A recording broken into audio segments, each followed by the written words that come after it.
कि किसी भी क्रिस्टल के सबसे छोटी इकाई को इकाई सेल कहा जाता है, जो तीनों दिशाओं में यानी कि एक्स वाई और जेड डायरेक्शन तीनों डायरेक्शन में उसका रिपीट होते रहता है। तो यूनिट सेल को हम लोगों ने कितने भागों में बांटा है? 4 भागों में। Primitive unit cell, body centred unit cell, face centred unit cell और इंड सेंटर्ड यूनिट सेल। इसमें से आप लोगों ने कल पढ़ा था प्रिमिटिव और बॉडी सेंटर्ड यूनिट सेल। तो प्रिमिटिव यूनिट सेल का हम लोगों ने देखा था कि वैसा इकाई सेल जिसके सभी कोना पर परमाणु की भागीदारी 1/8 होती है, सरल इकाई सेल कहलाता है, प्रिमिटिव यूनिट सेल कहलाता है। इसको इंग्लिश में हम लोग ऐसे कहेंगे, that unit cell which have 1/8 atom at all corner is called primitive unit cell. इसका हम लोगों ने ऐसे चित्र बनाकर देखा था, याद पड़ गया होगा। अब इसमें फिर से कल की बात जो हम पढ़े थे पिछले क्लास में कि इसमें कॉर्नर की संख्या कितना है? 8 है, ये दिमाग में रखना चाहिए। दूसरा, इसमें फेस की संख्या कितना है? तो 6 है। इसमें फलक की संख्या 6 है और इसमें किनारे की संख्या कितना है? 12 है। ये हम लोग पढ़े थे। और इसके एक कॉर्नर पर परमाणु की भागीदारी 1/8 थी, 1/8 इसके परमाणु की भागीदारी, और टोटल कॉर्नर था 1/8 गुने 8 से बराबर है, कट गया कितना? 1। यानी कि प्रिमिटिव यूनिट सेल में कुल परमाणु की संख्या 1 होगी। इसके बाद हम लोगों ने पढ़ा था बॉडी सेंटर, पिंड केंद्रित इकाई सेल। दूसरा हम लोग पढ़े थे पिंड केंद्रित इकाई सेल। तो इसमें भी वही बात कि कॉर्नर हो गया कितना? 8, और इसके बीच में कितना परमाणु है? 1 है। तो टोटल परमाणु हो गया था 1/8 गुने 8, और ये बीच वाला 1 तो कट गया, तो 1 + 1 = 2। तो इस तरह से बॉडी सेंटर्ड यूनिट सेल में कुल परमाणु की संख्या कितना है? 2 है। अब तीसरा हम लोग पढ़ेंगे फेस सेंटर्ड यूनिट सेल, तीसरा नंबर। ये दोनों हम लोग इसके पहले लिख चुके थे। चलिए अब तीसरा नंबर हेडिंग बना देना, फेस सेंटर्ड यूनिट सेल। तीसरा number face centred unit cell, फलक केंद्रित इकाई सेल, फलक केंद्रित इकाई सेल। इसको शॉर्ट में FCC, फेस सेंटर्ड क्यूबिक भी कहा जाता है। फेस सेंटर्ड यूनिट सेल, फलक केंद्रित इकाई सेल। अब इसमें हम लोग जरा इसका पिक्चर पर ध्यान दें तो इसको समझना आसान होगा। जैसे कि एक यूनिट सेल हम ऐसे बना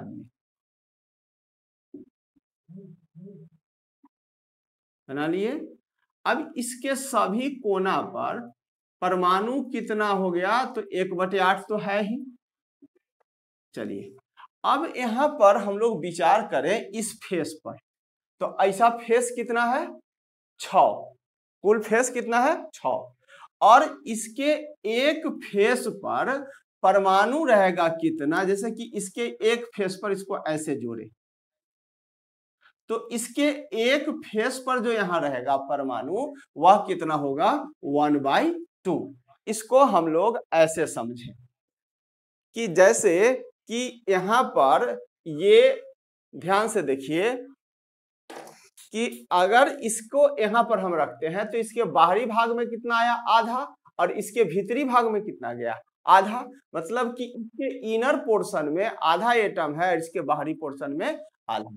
तो यहां पर अगर हम कोई एक एटम रखेंगे यहां पर ऐसे, तो इसका आधा भाग चला जाएगा अंदर और आधा कहाँ है? बाहर। मतलब यहां पर परमाणु कितना हो गया? 1/2। ये बात ध्यान में। तो टोटल फेस कितना है? 6।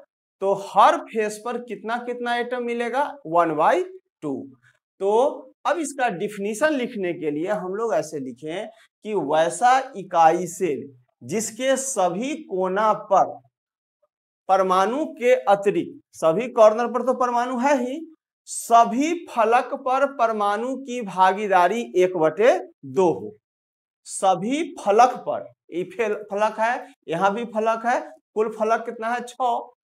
तो सभी फलक पर परमाणु की भागीदारी कितना होना चाहिए 1/2। तो उसको फलक केंद्रित इकाई सेल कहेंगे। पहले डिफिनीशन लिखिए तो इसका कैलकुलेशन देखिए। वैसा इकाई सेल, लिखते चलना, जिसके सभी कोनों के अतिरिक्त, सभी कोनों के अतिरिक्त सभी फलक पर परमाणु की भागीदारी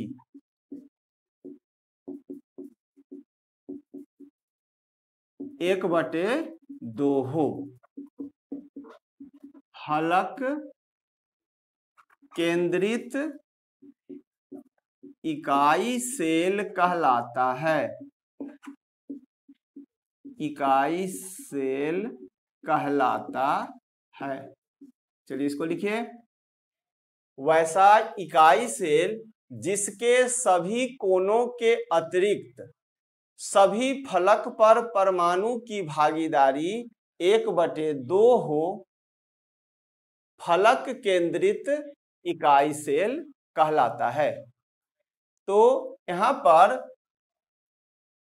इस फलक पर भी, इस फलक पर भी कुल कितना हो जाएगा 6 फेस, ये सामने वाला फेस और इसके जस्ट पीछे वाला, तो कुल कितना हो गया 6 जगह पर कितना कितना 1/8, 1/8। तो अब इसका जरा कैलकुलेशन हम लोग देखें सावधानी पूर्वक। इन एफसीसी टोटल कॉर्नर बराबर 8, कुल कोना,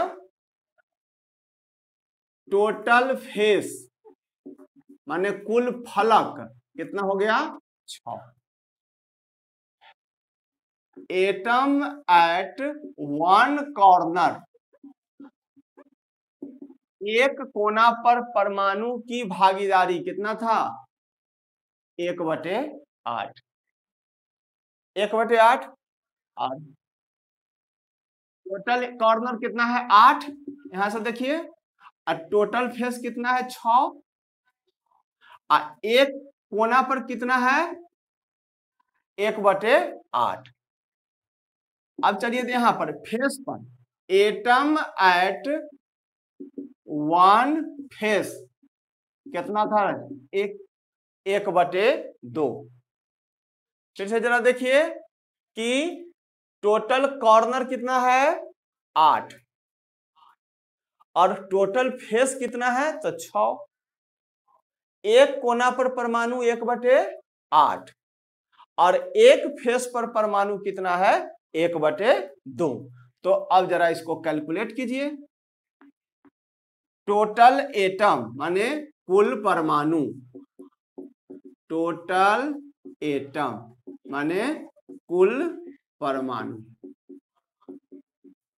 चलिए तो इसको समझाने के लिए हम लोग यहां पर देखें कि टोटल इसमें कितना हो जाएगा तो 1/8 और गुने कॉर्नर कितना है 8, 1/8 गुने 8 हो गया, जोड़ 1/2 माने आधा, और टोटल फेस इसमें कितना है 6, तो 1/2 गुने 6। अब इसको काट दीजिए, 1 प्लस 3 बराबर कितना हुआ 4।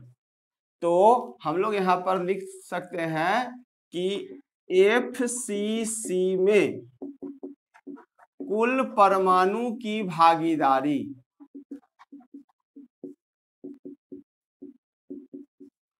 कितना होगा 4 होती है। तो एफसीसी में टोटल एटम कितना हो गया? 4 हो गया।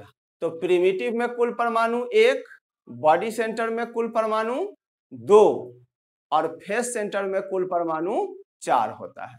चलिए ये कैलकुलेट कर लिए। चलिए इसको लिखिए। कुल कॉर्नर 8, कुल फलक फेस कितना हो गया? 6, एक कोना पर परमाणु की भागीदारी 1/8 और एक फलक पर परमाणु कितना होता है? 1/2। तो अक्सर आपसे ये पूछा जाता है प्रश्न कि एफसीसी में परमाणु की संख्या क्या होगी? आंसर क्या होगा? 4। चलिए एफसीसी समझ में आ गया होगा। अब नेक्स्ट है इंड सेंटर्ड यूनिट सेल। चौथा number, end centred unit cell. अंत केंद्रित इकाई सेल। अंत केंद्रित इकाई सेल। चलिए इसको मिटा दें। चलिए फिर इसका एक फिगर हम लोग ड्रॉ करें इंड सेंटर्ड का, बिल्कुल वैसा ही।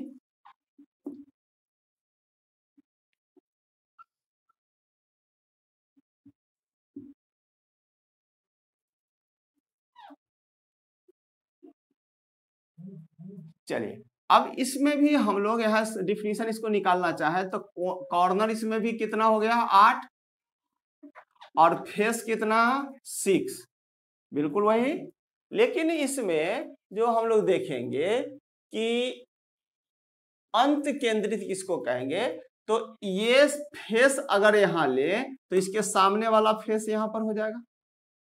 अगर यहां पर ले तो इसके सामने वाला फेस ये हो गया। तो इसका डिफिनीशन है, पहले समझ लीजिए डिफिनीशन, तो लिखना बिल्कुल आसान हो जाएगा कि वैसा इकाई सेल जिसके सभी कोना के अतिरिक्त, ये सभी कोना पर तो है ही एटम, सभी कोना के अतिरिक्त आमने सामने वाले फलक पर, इसके सामने कौन हो गया? ये। अगर हम इसको यहां से हटाकर यहां रखें तो सामने वाला कौन हो गया? ये हो गया। तो डिफिनीशन इसका हुआ कि वैसा इकाई सेल जिसके सभी कोनों के अतिरिक्त आमने सामने वाले फलक पर 1/2 परमाणु उपस्थित रहता है, फलक केंद्रित इकाई सेल कहलाता है। तो चलिए ये फिगर ड्रॉ कीजिए, तब तक हम लिखते हैं वैसा इकाई सेल जिसके सभी कोनों के अतिरिक्त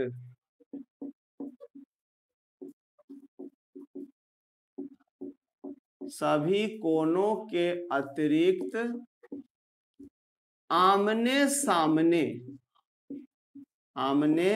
सामने के फलक पर 1/2 परमाणु उपस्थित रहता है,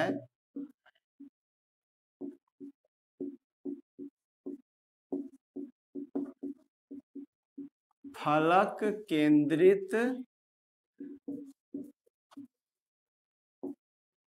इकाई सेल कहलाता है।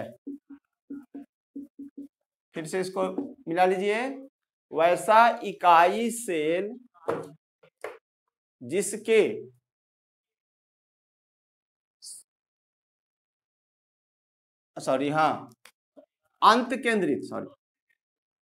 अंत केंद्रित इकाई सेल कहलाता है। वैसा इकाई सेल जिसके सभी कोनों के अतिरिक्त आमने सामने के फलक पर 1/2 परमाणु उपस्थित रहता है, अंत केंद्रित इकाई सेल कहलाता है, इंड सेंटर्ड यूनिट सेल कहलाता है। that unit cell which have 1 by 2 atom in opposite face other than corner, 1 by 2 atom at opposite faces other than corner is called end centered unit cell। मतलब सभी कोना पर तो है ही, लेकिन आमने सामने, अगर यहाँ नहीं रहेगा ये तो यहाँ रखेंगे तो इसके सामने यहाँ हो जाएगा। तो चलिए जरा इसका कैलकुलेशन देखा जाए। In end centered unit cell, end centered unit cell में अंत केंद्रित इकाई सेल में, चलिए फिर वही total corner 8, atom at 1 corner कितना है 1/8, एटम एट 1 कॉर्नर 1/8 हो गया। एटम एट 1 फेस कितना है 1/2, और टोटल फेस इसमें कितना हो जाएगा, total face at total face on which atom is present, मतलब इसको हिंदी में भी बोल दे रहे हैं कि कुल कोना कितना 8, और एक कोना पर परमाणु की भागीदारी 1/8। अब बताइए अपोजिट फेस पर रहता है तो एटम एट 1 फेस, तो एक फलक पर यहाँ पर कितना एटम 1/2, तो total atom total face on which atom is present कितना, तो 2, काय फेस पर एटम रहेगा 2 पर, तो टोटल एटम आप कैलकुलेट कर लीजिए। टोटल एटम बराबर बोल रहे हैं 1/8 गुने 8, देखो इस पर है 1/8, तो सभी पर कितना है 1/8, ऐसा कोना कितना 8, तो 1/8 गुने 8। अब एक फेस पर एटम कितना 1/2, और टोटल फेस कितना है 2, कट गया, तब बराबर 1 + 1 बराबर 2, तो टोटल एटम कितना इसमें 2, टोटल एटम 2। तो प्रिमिटिव में अब चारों को अगर एक साथ देखा जाए तो प्रिमिटिव में कितना एटम हो गया 1, बॉडी सेंटर में 2, फेस सेंटर में 4, और इंड सेंटर में 2 हो जाएगा।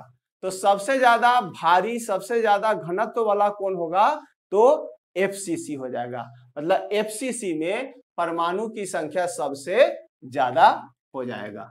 चलिए अब इसको जरा हम लोग एक अक्सर ऑब्जेक्टिव में ये प्रश्न रहता है, इसको जरा देख लेना। चारों जो हम लोग पढ़े उसका सारांश यहाँ पर आराम से बन जाएगा। प्रिमिटिव, उसके बाद बॉडी सेंटर्ड,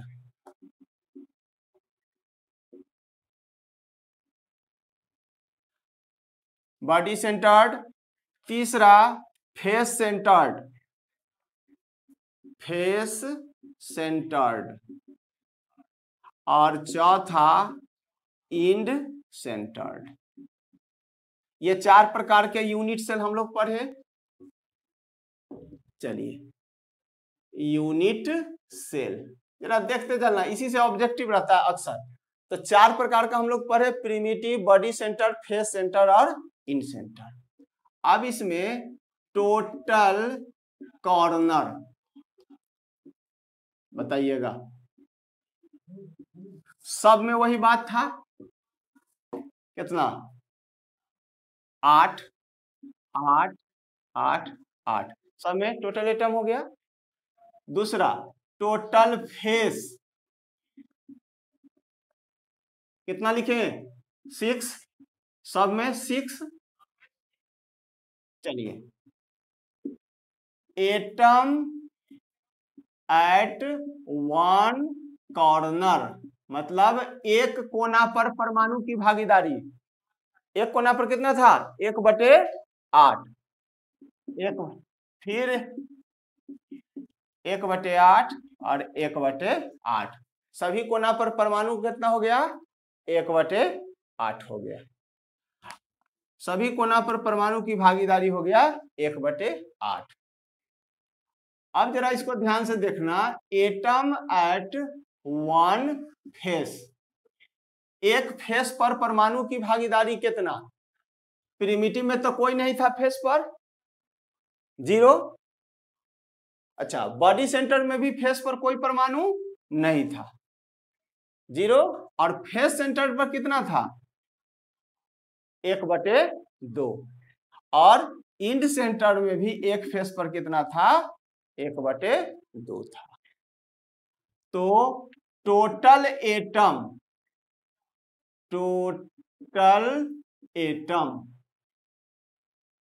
एटम कितना? ये सबसे महत्वपूर्ण देखो, 1। इसमें कितना लिखे हैं? 2। फेस सेंटर में 4 और इंड सेंटर में कितना हो गया? 2। तो इस तरह से ये डाटा आपके दिमाग में रहना चाहिए कि primitive unit cell, body centred, face centred और इंड सेंटर्ड।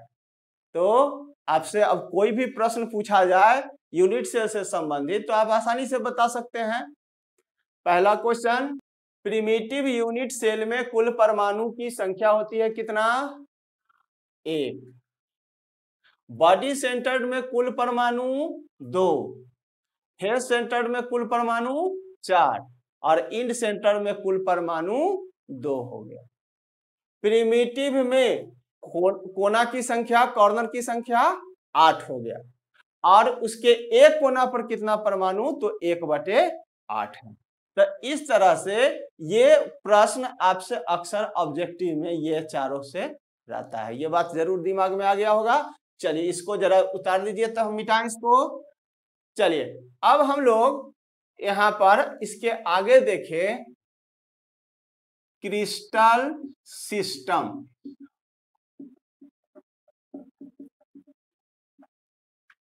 क्रिस्टल तंत्र,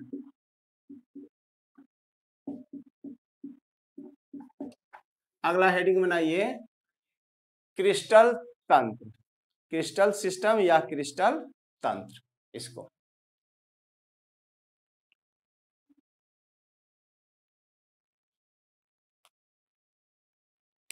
हेडिंग बन गया तो जरा इसको समझिए आप कि ब्रेवियस नामक एक साइंटिस्ट थे जो पृथ्वी पर जितने प्रकार का भी क्रिस्टल पाए उस सब का उन्होंने अवलोकन किया और अवलोकन करने के पश्चात उसका आकार देखा कि कितने प्रकार का क्रिस्टल, जैसे कि आप नमक का एक टुकड़ा पर ध्यान दीजिए, नमक का ऐसे रहता है छोटा सा टुकड़ा, या चीनी का भी यही ऐसा, अगर चीनी का एक दाना लेकर ऐसे देखें तो ये हमको दिखाई पड़ता है। तो एक क्रिस्टल का आकार, फिर अगर यूरिया का आप लेंगे तो यूरिया का आकार दूसरा हो जाता है। अगर आप मिश्री का ढेला लेकर देखें तो उसके चीनी से आकार डिफरेंट रहेगा।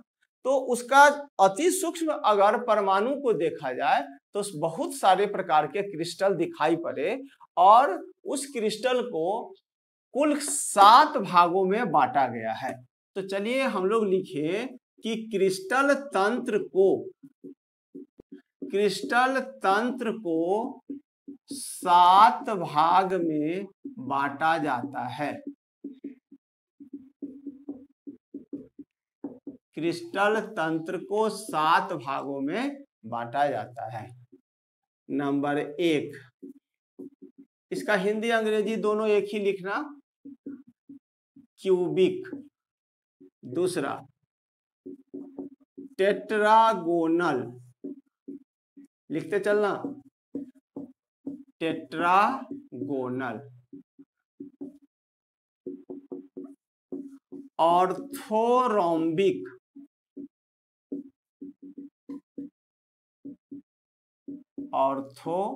ऑर्थोरोम्बिक।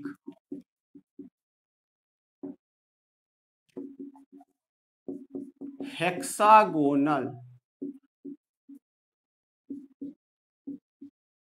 हेक्सागोनल, लिखते चलना। रोम्बोहेड्रल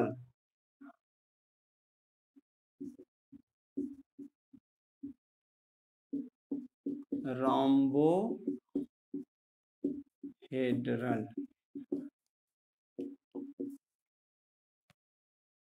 मोनोक्लिनिक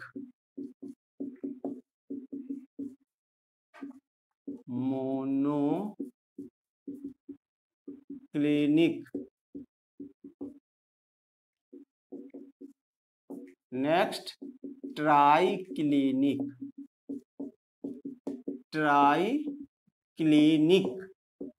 तो इस तरह से कुल देखिए तो 7 प्रकार के क्रिस्टल सिस्टम हैं। Cubic, tetragonal, orthorhombic, hexagonal,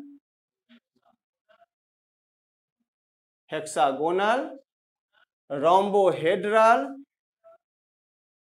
monoclinic और ट्राइक्लिनिक। तो कुल क्रिस्टल सिस्टम कितना प्रकार का देखें हम लोग? 7 प्रकार का। अब आपको ये याद करने में थोड़ा लग रहा होगा कि ये याद कैसे होगा। चलिए हम थोड़ा सा आपको हेल्प कर रहे हैं ताकि आपको दिखाई पड़ जाए, वो 7 सिस्टम आपको याद पड़ जाएगा। चलिए जरा इसको देखना ध्यान से। हम ऊपर से मिटा रहे हैं, अभी नीचे वाला नहीं मिटाएंगे। चलिए हम लोग कुछ अंग्रेजी का कुछ वर्ड को अगर हम यहाँ लिखें तो आपको 7 सिस्टम याद हो जाएगा। चलिए हम एक शब्द लिखे क्यूट। क्यूट माने न्यून, छोटा सा, प्यारा सा, नन्हा सा होता है, तो क्यूट एक शब्द लिखे। चलिए और अथवा एक प्रचलित शब्द हीरो लिख दिए। और एक देहाती शब्द है, चलिए इससे आप परिचित होंगे जरूर, माथे पर लेकर जब लोग चलता है उसको कहा जाता है मोटरी।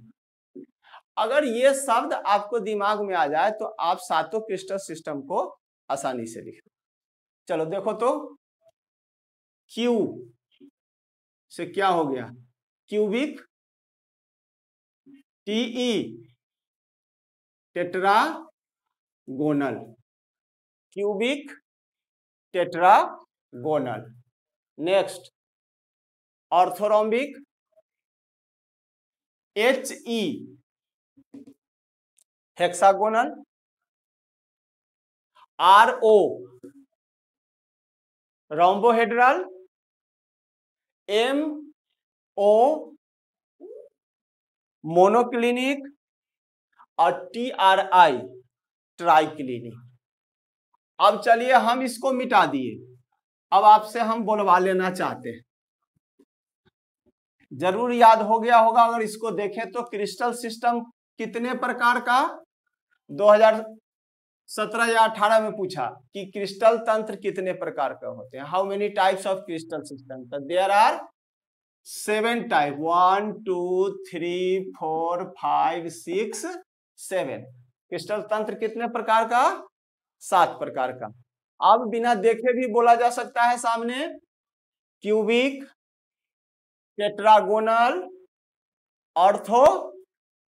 ऑर्थोरोम्बिक, हेक्सागोनल, रोम्बोहेड्रल, मोनोक्लिनिक और ट्राइक्लिनिक कुल 7 प्रकार का हो गया। चलिए तो पहला प्रश्न कि क्रिस्टल तंत्र कितने प्रकार के? तो 7 प्रकार के।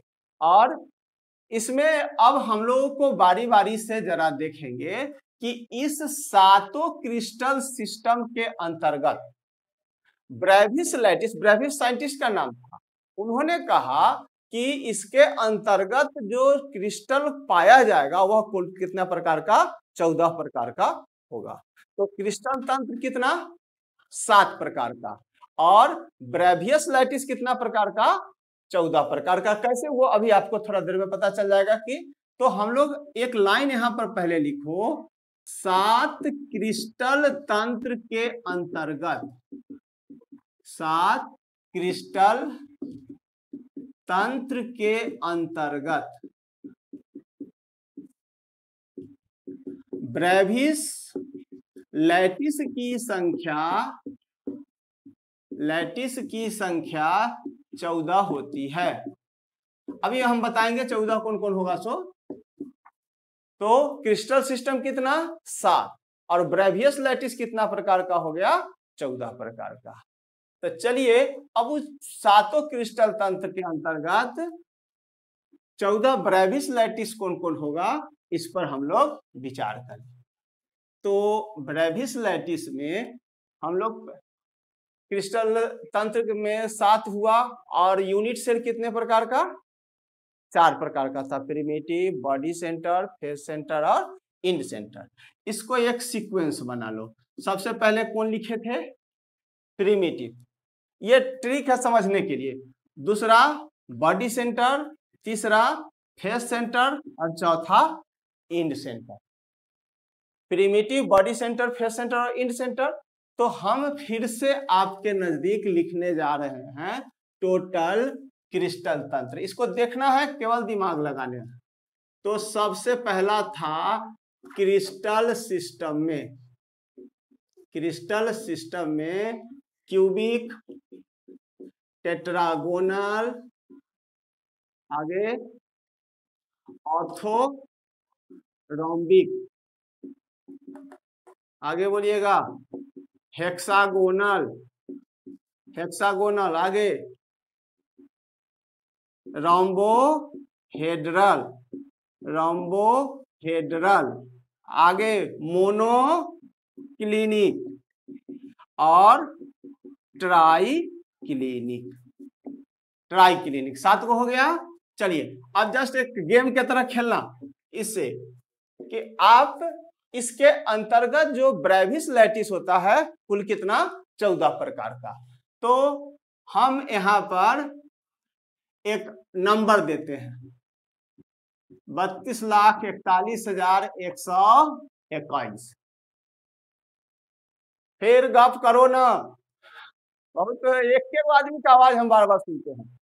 अरे ध्यान से यहाँ देखो, एकदम मुंह बंद रखो। हाँ चलिए 32,41,121 इसका मीनिंग समझाते हैं। देखो 32,41,121। अब चलो इसको मिटा दिए। तो बताइए, तो अगर हम लिख दें यहां पर ब्रेवियस लैटिस कितने प्रकार के बताए थे 14। जरा इसको जोड़ो तो 3 2 5 4 9 1 10 11 2 13 1 14 पूरा हो गया। तो अब आपसे हम प्रश्न पूछे कि क्यूबिक क्रिस्टल सिस्टम में ब्रेविस लैटिस कितना 3, टेट्रागोनल में 2, ऑर्थोरोम्बिक में 4, हेक्सागोनल में 1, रोम्बोहेड्रल में 1, मोनोक्लिनिक में 2 और ट्राइक्लिनिक में 1। तो एक प्रश्न जो अक्सर आपसे पूछा जाता है, उस प्रश्न को इसको देख के बताओ तो वह कौन सा क्रिस्टल सिस्टम है। सुनो प्रश्न, वह कौन सा क्रिस्टल सिस्टम है जिसमें ब्रेविस लैटिस की संख्या सबसे अधिक होती है। कौन होगा? ऑर्थोरोम्बिक हो जाएगा। इसमें ब्रेविस लैटिस कितना हो गया 4 हो गया। चलिए अब इसमें 3 जो ब्रेविस लैटिस हुआ वह कौन कौन हुआ, इसको आप इजीली आप समझ सकते हैं। हम एक सीक्वेंस बना दिए, primitive, body centre, face centred और इंड सेंटर। तो 1 कहने का मतलब प्रिमिटिव, 2 कहने का मतलब प्रिमिटिव और बॉडी सेंटर, 3 का मतलब प्रिमिटिव, बॉडी सेंटर और फेस सेंटर। एक जगह एक्सेप्शन है, चलते हम लोग देखते हैं। तो यहां पर 3 है तो कौन कौन हो जाएगा बोलो तो? प्रिमिटिव, दूसरा बॉडी सेंटर्ड और तीसरा फेस सेंटर। ये बात समझ में आ गया? अब बोलो तो इस दूगों में कौन लिखेंगे?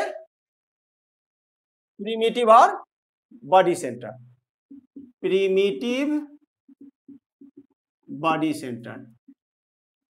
चलिए अब आप लोग होशियार हैं, आगे बता दीजिएगा जरूर। Primitive, body centre, face centre और इंड सेंटर।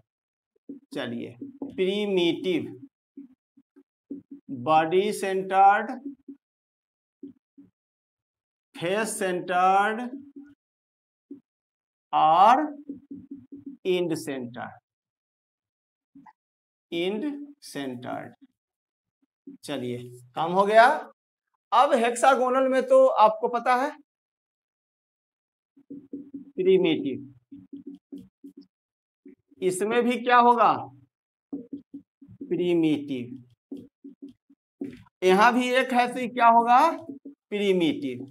लेकिन यहां पर एक एक्सेप्शन है, यहां दो वाला में, इसको थोड़ा सा ये ट्रिक आपको बता रहे थे जिससे आपको याद है। एक तो प्रिमिटिव होगा ही प्रिमिटिव, और दूसरा यहाँ दो जो है तो प्रिमिटिव के बॉडी सेंटर जो ये रूल नहीं था, मतलब हम आपको ट्रिक बता रहे थे। तो प्रिमिटिव और यहाँ एक्सेप्शन है क्या चीज इंड सेंटर, इंड सेंटर। अब सबसे अलग हटके होना गया ये। तो अब इसमें क्या क्या प्रश्न रहता है जरा आप बताइएगा कि ऑर्थोरोम्बिक में सबसे ज्यादा ब्रेविस लैटिस हो गया, इसमें चारों के चारों यूनिट सेल टाइप किस में है तो ऑर्थोरोम्बिक में ही है, तो ये काफी विशेष हो गया। और वह कौन सा क्रिस्टल सिस्टम है जिसमें प्रिमिटिव और इंड सेंटर्ड ब्रेविस लैटिस पाया जाता है, तो कौन हो जाएगा आंसर मोनोक्लिनिक। ये बात समझ में आ गया होगा। चलिए अब आगे देखते हैं। ब्रेविस लैटिस, ब्रेविस एक साइंटिस्ट का नाम था जिन्होंने सभी प्रकार के क्रिस्टल का अध्ययन किया। और जैसे कि अगर आप नमक का एक टुकड़ा देखते हैं तो नमक का टुकड़ा एक चरकुट होता है, और यूरिया का देखते हैं तो वह दूसरे टाइप का होता है। तो सभी प्रकार के क्रिस्टल सिस्टम को ब्रेवियस ने लोकेट किया था, उसका अध्ययन किया था, और उन्हीं के नाम पर क्या पड़ गया है ब्रेविस लैटिस या ब्रेविस जालक संरचना। ठीक है, तो ये हो गया। अब इसका मोस्ट इंपॉर्टेंट पार्ट जरा ये देखना कि इसमें जो साइड लेंथ है उसका क्या क्या पोजीशन हो सकता है। चलिए इसको उतारते चलिएगा जल्दी जल्दी। Primitive, body centre, face centre, ये आपको समझ में आ गया होगा।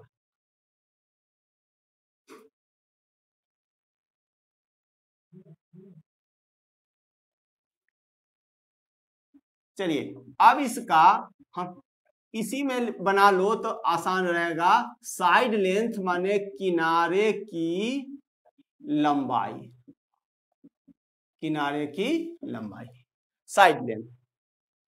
और नहीं दिखाई पड़ा, चलिए अच्छा ठीक है। अब देखो तो किनारे की लंबाई, थोड़ा सा साइड कर दो कैमरा, कि किनारे की लंबाई।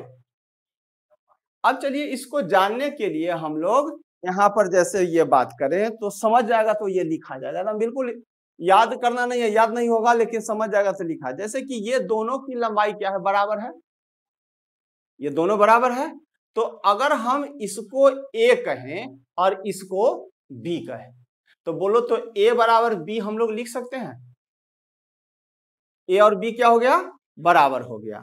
एक और कलम लाओ तो। हाँ। अब चलिए इससे ये बड़ा है थोड़ा सा, तो अब बताओ तो यहां पर अगर इसको ये रखें तो ए बराबर बी, अब बराबर नहीं है सी, हम लोग लिख सकते हैं। अगर ये तीनों बराबर रहता तो क्या लिखते, ए बराबर बी बराबर सी, ए बराबर बी बराबर सी, सी। तो चलिए जरा इसको यही सिस्टम के आधार पर इसको अरेंज करना है।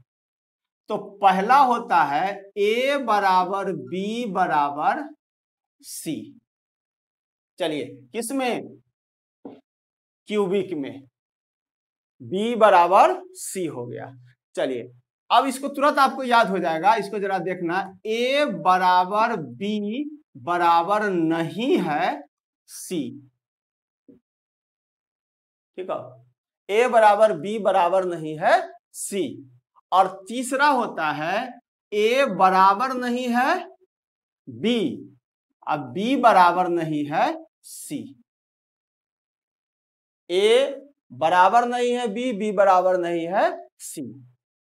अब चलो तो जरा इसको आगे बढ़ाने के लिए हम तुमसे एक प्रश्न करते हैं कि 1 2 3 2 1, हल्ला मत करो, जरा इसको ध्यान से समझो तो लिखा जाएगा, नहीं तो इससे ऑब्जेक्टिव बनना बहुत टफ होता है, और ये समझ में रहेगा तो तुरंत बना देगा। देखो तो 1 2 3 2 1, इसका मतलब कुछ बुझाया? अच्छा चलिए हम नीचे लिखते हैं 1 2 3 2 1, इसमें कुछ सीक्वेंस बुझाया? 1 2 3 बढ़ते क्रम में, अब फिर क्या हो गया? घटते क्रम। तो देखो तो इसको अगर हम 1 माने, इसको 2 और इसको 3, तो 3 के बाद कौन आएगा? 2 और 2 के बाद 1। तो अब बोलो तो लिखवा सकते हो तुम लोग? इसमें हम क्या लिखें? A बराबर B बराबर नहीं है C। अब फिर बोलो, अब इसमें हम क्या लिखें? A बराबर B बराबर C। नहीं समझ में आया? देखो इसको मानो A, ठीक, इसको 1 नंबर माना, इसको 2 नंबर, और इसको 3 नंबर, और इसको 2 नंबर। तो देखो तो ये बराबर होना गया 1 2 3 2 1। देखो तो 1 और 1 बराबर हो गया, 2 और 2 बराबर हो गया, और तीसरा बराबर हो गया। तो 1 2 3 2 1, अभी हम आपसे लिखवा लेंगे, तुरंत लिखवा लेंगे। और ये दोनों जो है सो कोई बराबर नहीं है, तो A बराबर नहीं है B बराबर नहीं है C, A बराबर नहीं है B बराबर नहीं है C। अब इस सीक्वेंस को हम मिटा दिए। चलिए अब आपसे बोलवा लेंगे हम सीक्वेंस। हम लोग क्या रखे हैं? 1 बराबर 1 2 3 2 1, 1 2 3 2 1। तो 1 में सब बराबर रख लो, A बराबर B बराबर C, A बराबर B बराबर नहीं है C, A बराबर नहीं है B बराबर नहीं है C। अब आगे बोल, A बराबर B बराबर नहीं है C, A बराबर B बराबर C। पांचों हो गया। अब छठा में तो कोई बराबर नहीं रहेगा, तो A बराबर नहीं है बराबर नहीं है B बराबर नहीं है C, A बराबर नहीं है B बराबर नहीं है C। अगर समझ में आ गया होगा तो ये लिखना बिल्कुल आसान है, अगर नहीं समझा होगा तो याद तो करना टफ है। तो चलिए अब आपसे हम कुछ प्रश्न करना चाह रहे हैं, ठीक है, कि टोटल क्रिस्टल तंत्र की संख्या कितना है? 7। ब्रेविस लैटिस की संख्या कितना है? 14।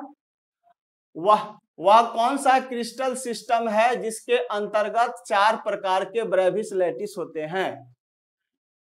ऑर्थोरॉम्बिक।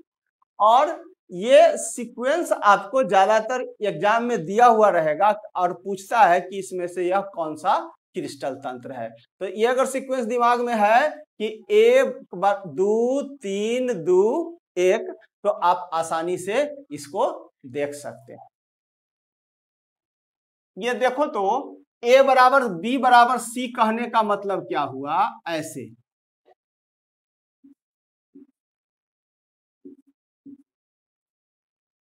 अब इसको A मानो, इसको B और इसको C, तो A बराबर B बराबर C, ये तीनों बराबर होना चाहिए, तब A बराबर B बराबर C। इस दूसरा ऑप्शन है कि A बराबर B बराबर नहीं है C। अब उसको देखो जरा, हम बताना चाह रहे हैं।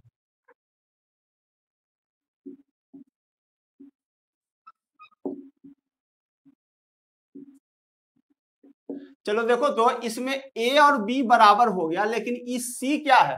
बड़ा है, माने A और B के बराबर नहीं है, तो ए बराबर बी बराबर नहीं है सी। और तीसरा ऑप्शन अगर लिखें ए बी के बराबर नहीं है और बी सी के बराबर नहीं है, अब वो कैसे बनेगा जरा देखते हैं।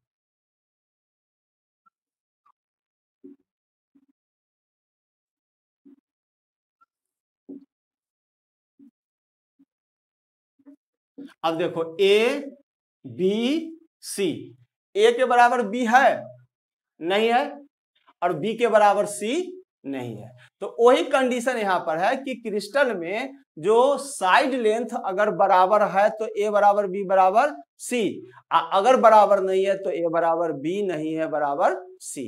यही हम इसमें बताना चाह रहे थे। तो बहुत ज्यादा इसमें याद रखना नहीं है, लेकिन इतना बात दिमाग में जरूर रखना कि अब हम बोलते हैं टोटल ठोस को अरेंजमेंट के आधार पर कितना भाग में, दो भाग में, क्रिस्टलाइन और एमोर्फस, क्रिस्टलाइन और एमोर्फस, ठीक है।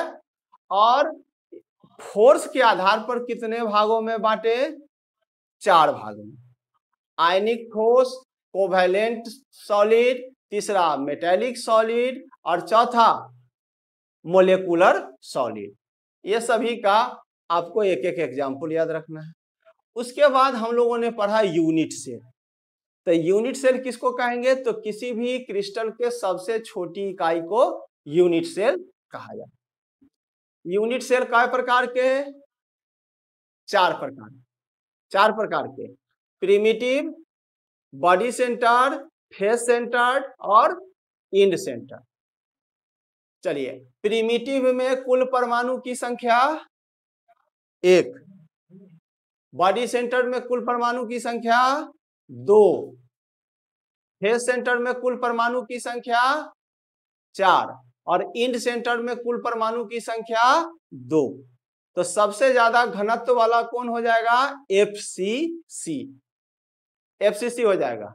चलिए, उसके बाद हम लोगों ने आगे देखा कि क्रिस्टल तंत्र कितने प्रकार के, तो 7 प्रकार के, 7 प्रकार के। सातों का आप नाम भी बोल सकते हैं ट्रिक के आधार पर, cubic, tetragonal, orthorhombic, hexagonal, rhombohedral, monoclinic और ट्राइक्लिनिक। टोटल ब्रेविस लैटिस की संख्या 14। सबसे ज्यादा क्रिस्टल किस क्रिस्टल तंत्र में ब्रेविस लैटिस है, तो रोम्बोहेड्रल में, ठीक है। और इस तरह से ये आपको टाइप्स ऑफ यूनिट सेल हो गया। अब इकाई सेल आप बना लिए, तो इकाई सेल को अब हम लोग अरेंज करेंगे 1 डायमेंशन, 2 डायमेंशन और 3 डायमेंशन में। तो नेक्स्ट डे हम लोग देखेंगे arrangement of unit cell, arrangement of atom, arrangement of atom, परमाणु की व्यवस्था, ठीक है। तो उसको हम लोग नेक्स्ट डे देखेंगे।